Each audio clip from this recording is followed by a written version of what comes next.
श्रीराम समर्थ. दशक पहिला, समास 9वा. परमार्थ स्तवन. ह्या समासात परमार्थाचं स्तवन केलं आहे. आता स्तवू परमार्थ हा साधकाचा निजस्वार्थ, म्हणजे साधना करणाऱ्यांचं उद्दिष्टच असतं काय तर भगवत प्राप्ती. आपण मात्र प्रापंचिक सामान्य माणसं आहोत. आपण प्रपंचाला महत्त्व देतो आणि परमार्थ तो फावल्या वेळात करतो किंवा ठराविक नियमाप्रमाणे, म्हणजे प्रातस्मरण, सायंस्मरण असं करतो. हरकत नाही, आपण त्यातही खुश असतो. किंबहुना जे आपण करतो, पूजा अर्चा, पोथी पारायण, याचा उलट आपल्याला अभिमानच असतो. अर्थात काही न करणाऱ्यांपेक्षा चांगलंच आहे की आपण काहीतरी करतोय ते. फक्त काय होतंय की हे सवयीनुसार कर्मकांड होतंय. अर्थ कधी जाणायचा आपण प्रयत्न करत नाहीये. आपण आणि आपली ही भक्ती ना रजोगुणी असते. आता हे त्रिगुण पण समजून घेऊया. सत्व, रज आणि तम या तिन्ही गुणांवर या पुढे एक एक समास येईलच, त्यावेळी सविस्तर बघू. आत्ता थोडक्यात फक्त ओळख करून घेऊया तिन्ही गुणांची. तमोगुणी काहीच करत नाही.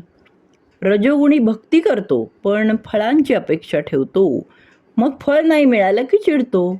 आणि सत्वगुणी मात्र काही मागत नाही, स्वानंदात मग्न असतो. थोडक्यात काय, आपला परमार्थ प्रपंचात तोंडी लावण्यापुरता असतो. आपणही थोडा अर्थ जाणायचा प्रयत्न करूया का? परमार्थासाठी काही डोंगरात वगैरे जाण्याची गरज नाहीये. प्रल्हादाला विचारलं, या खांबात देव आहे का? तो हो म्हणाला. हा विश्वास, हे प्रेम म्हणजे खरी भक्ती. देव सगळीकडे आहेच, फक्त तो दिसत नाही. मग मन विशाल करूया ना, म्हणजे त्याचा अनुभव तरी येईल.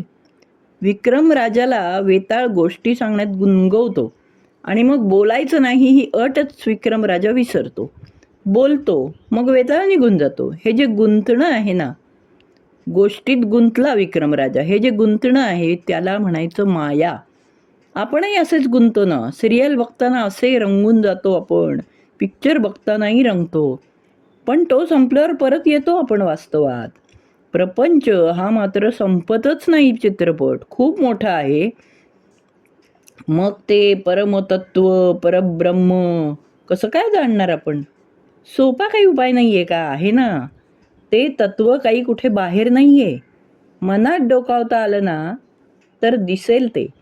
तुझं आहे तुझं पाशी, परी तू जागा चुकलाशी. दिसतच नाही आहे, ते आत आहे आणि आपण बाहेर शोधतोय. कुठे शोधिसी रामेश्वरन, कुठे शोधिसी काशी, हृदयातील भगवंत राहिला हृदयातून उपाशी. निज ठेव असं समर्थ त्याला म्हणतात. याचं वैशिष्ट्य म्हणजे याला चोरीचं भय नाही, अग्नीचं भय नाही, राजभय नाही, श्वापद भय नाही. अशी ही वस्तू म्हणजे आत्मा.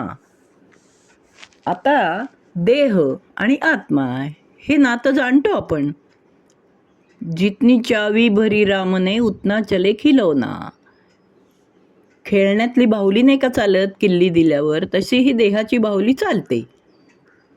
किल्ली आहे आत्मा. संत संगाने हे सगळं आपल्याला चांगलं कळतं. संत म्हणतात देह म्हणजे मी नव्हे, आत्मा म्हणजे मी. पण हे कसं हो शक्य आहे? खाल्लं तर माझं पोट भरतं म्हणजे मीच की देह, हे आपण सहज म्हणतो. पण माझा देह, माझा हात, माझा पाय असंही म्हणतोच की. म्हणजे नेमकं काय आहे? मग हे समजण्यासाठीच परमार्थ मार्ग चालायचा आहे. म्हणून या समासात परमार्थ स्तवन केलंय. पुढील समासात नरदेहाचंही स्तवन आहे. याबद्दलही आपण नंतर समजून घेऊच. जय जय रघुवीर समर्थ.